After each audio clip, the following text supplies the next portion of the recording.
वो तेल जिसे आप रोजाना इस्तेमाल में ले रहे हैं, दूध जो आप अपने बच्चों को दे रहे हैं, पनीर जो पार्टियों में खा और परोस रहे हैं, काफी हद तक मुमकिन है कि वो खाना नहीं, धीरे धीरे आपको बीमार करने वाला जहर हो। और जिन लोगों की जिम्मेदारी इस मिलावट पर नजर रखने की है, वो या तो देख नहीं पा रहे हैं या ये देख कर भी अनदेखा कर रहे हैं। इसी पर जॉन एलिया साहब का एक शेर याद आता है कि अब नहीं कोई बात खतरे की, अब सभी को सभी से खतरा है। तीन खबरें देखिए। पहली, उत्तर प्रदेश के अयोध्या से। यहां एक बड़ा फर्जीवाड़ा पकड़ा गया। एक मशहूर ब्रांड के नाम से नकली रिफाइंड तेल बेचा जा रहा था। पुलिस ने छापा मारा, 500 से ज्यादा पेटियां बरामद हुई। 500 पेटी। और ये कोई छोटा मोटा ब्रांड नहीं था, वो ब्रांड जिस पर लोग आंख बंद करके भरोसा करते हैं। पैकिंग इतनी असली थी कि असली भी उसके सामने नकली लगने लगी। ये तो उत्तर प्रदेश के अयोध्या की बात हुई। दिल्ली का हाल सुनिए, राजधानी है देश की। यहां एक फैक्ट्री, पूरी फैक्ट्री चल रही थी नकली इनो की। नकली कॉफी बन रही थी। जब पुलिस ने छापा मारा तो लाखों का सामान बरामद हुआ। 1 लाख से ज्यादा इनो के सैशे, 50,000 नकली कॉफी पैकेट। ये तो पकड़ा गया, पर जो बाजार में पहुंच चुका होगा, जिन्होंने उसका इस्तेमाल किया होगा, वो क्या खा पी रहे होंगे, जरा सोचिएगा। तीसरी घटना गुजरात की। यहां एक शादी थी जिसमें करीब 1000 लोग शामिल हुए। खाना हुआ और कुछ ही घंटों में 400 से ज्यादा लोग बीमार, उल्टी, बेचैनी और फिर अस्पताल के चक्कर। 20 से ज्यादा लोगों की हालत गंभीर बनी हुई है। मतलब ये कि जो खाना है वो खाना कम, जहर ज्यादा होता जा रहा है। 1-2 केस होते तो शायद पचा भी लिया जाता, मगर खबरों की दुनिया तो ऐसी हेडलाइन से पटी पड़ी है। सूरत में 2000 किलो नकली घी पकड़ा जाता है। राजस्थान से यूपी आ रहा 1270 किलो फेक खोया रास्ते में ही पकड़ लिया जाता है। दिल्ली में फर्जी सेंसोडाइन टूथपेस्ट की फैक्ट्री का भंडाफोड़ हो जाता है। सवाल है कि मिलावट का ये खेल किस तरह खेला जा रहा है। इसकी परख का जिम्मा जिन हाथों में है, वे क्या खाकर सोए हुए हैं?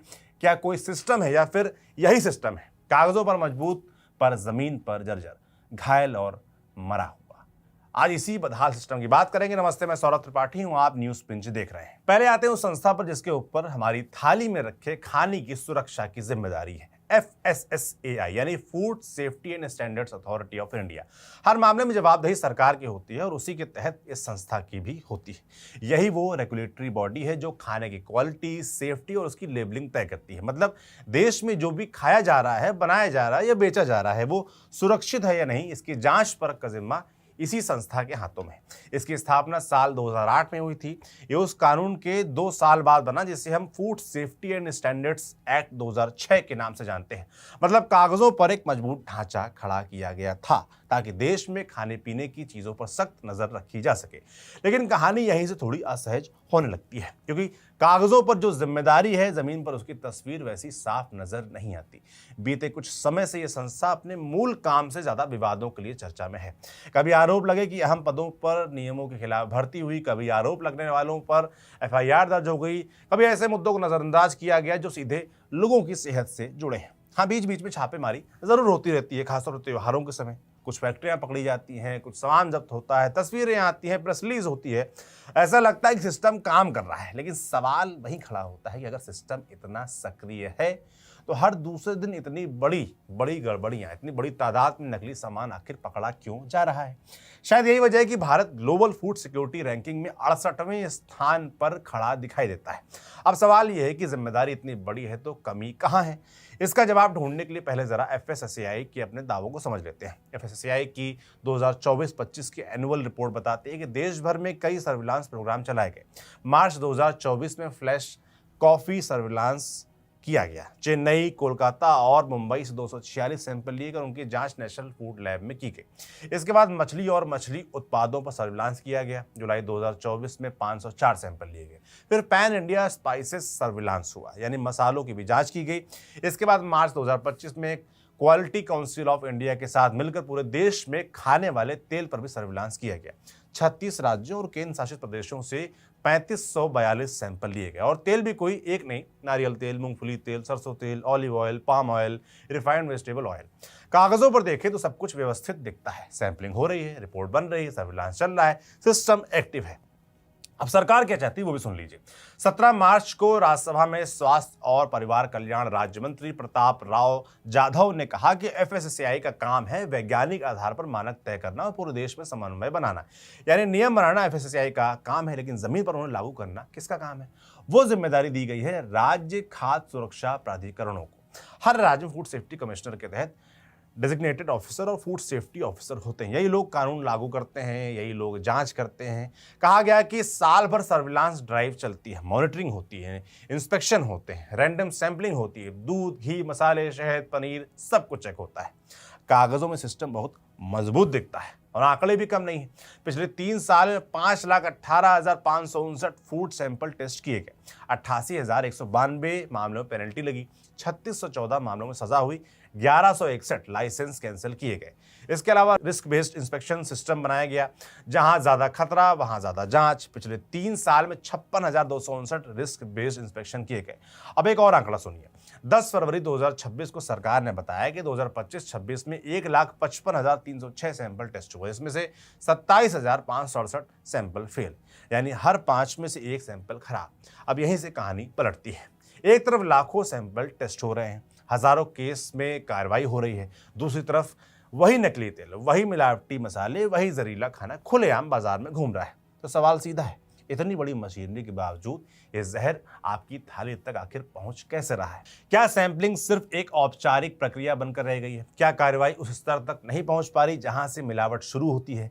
क्या सप्लाई चेन में कहीं बड़ी दरार है, या फिर सच्चाई ये है कि मिलावट करने वालों के लिए ये एक ऐसा धंधा बन चुका है जिसमें जोखिम कम है और मुनाफा ज्यादा? क्योंकि जब तक डर नहीं होगा तब तक ये खेल चलता रहेगा। अब समझिए कि आखिर किस स्तर पर कमियां हैं जो कि हर बार इस तरह के केस आते रहते हैं। साल 2025 में संसद की पब्लिक अकाउंट्स कमेटी यानी पीएसी ने एफएसएसएआई के कामकाज पर एक रिपोर्ट रखी और इस रिपोर्ट ने उस बहस को फिर जिंदा कर दिया जो लंबे समय से होनी चाहिए थी लेकिन हो नहीं रही थी। क्योंकि सच ये है कि फूड सेफ्टी ऐसा मुद्दा है जो हर आदमी से जुड़ा है, हर आदमी हमसे आपसे सबसे जुड़ा है, सड़क किनारे ठेला लगाने वाले से लेकर बड़ी मल्टीनेशनल कंपनी तक। लेकिन इसे उतनी गंभीरता कभी नहीं मिलती जितनी मिलनी चाहिए। पीएससी की रिपोर्ट एक ऐसी तस्वीर दिखाती है जिसमें एफएसएसएआई अपने ही काम के बोझ के नीचे जूझती नजर आती है। ये संस्था बनी थी ताकि अलग अलग फूड कानूनों को एक छत के नीचे लाकर एक मजबूत साइंस पर आधारित सिस्टम बनाया जा सके। लेकिन रिपोर्ट कहती है कि जमीन पर कई बड़ी कमियां हैं। सबसे पहली दिक्कत इंफ्रास्ट्रक्चर की है। देश में फूड टेस्टिंग लैब्स बराबर तरीके से फैली ही नहीं है। कई जगह आधुनिक मशीनें नहीं है, कई राज्यों को प्राइवेट लैब्स पर निर्भर रहना पड़ता है। तो जब जांच ही किसी और के भरोसे होगी तो जवाबदेही कितनी पक्की होगी, सोचिए। दूसरी बड़ी समस्या है कमजोर इन्फोर्समेंट की, यानी नियम तो बने हुए लेकिन उनका पालन कितना हो रहा है इस पर निगरानी ढीली है। इंस्पेक्शन कम होते हैं, सैंपल टेस्ट होने में देरी होती है और मिलावट के मामलों में सजा की दर बहुत कम है। इसका सीधा मतलब है कि पकड़े जाने का डर उतना नहीं जितना होना चाहिए। तीसरी दिक्कत है स्टाफ की कमी। एफएसएसएआई और राज्यों के फूड सेफ्टी विभागों में कई जरूरी पद खाली पड़े हैं और सिर्फ संख्या की कमी नहीं बल्कि एक्सपर्ट्स की भी कमी है। जहां न्यूट्रिशनिस्ट, फूड टेक्नोलॉजिस्ट, टॉक्सिकोलॉजिस्ट जैसे विशेषज्ञ होने चाहिए, वहां कई जगह सिर्फ प्रशासनिक ढांचा ही नजर आता है। चौथी बड़ी कमी है सर्विलांस सिस्टम में।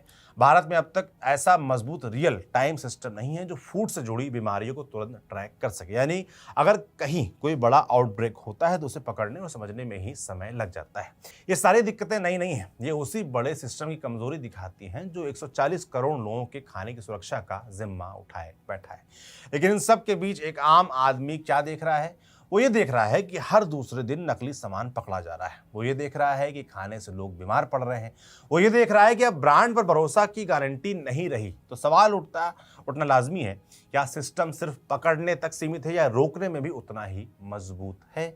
क्या कार्रवाई सिर्फ छापों तक सीमित है या उस जड़ तक पहुंच रही है जहां से ये पूरा खेल शुरू होता है? क्या सजा इतनी सख्त है, इतनी क्रूर है कि कोई दोबारा ऐसी हिम्मत ना कर पाए, डरे ऐसा कुछ करने में?